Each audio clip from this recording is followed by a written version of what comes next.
Preparação aí, ó, pra fazer o teste aí. Eletrodozinho aqui. Aqui, galera, aqui, ó. Eletrodo de 1/8 aqui.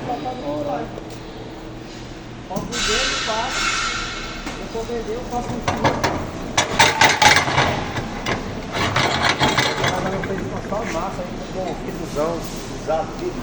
Olha que tem loja assim.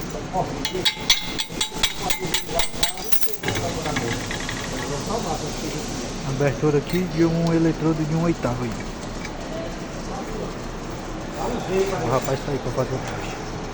Bota aí na posição aí. Bota na moto. Ele fez aquela cadeira que o pessoal faz, assim, aí uma corrente entrada, uma corrente entrada, tipo funcionando. Cara, acho que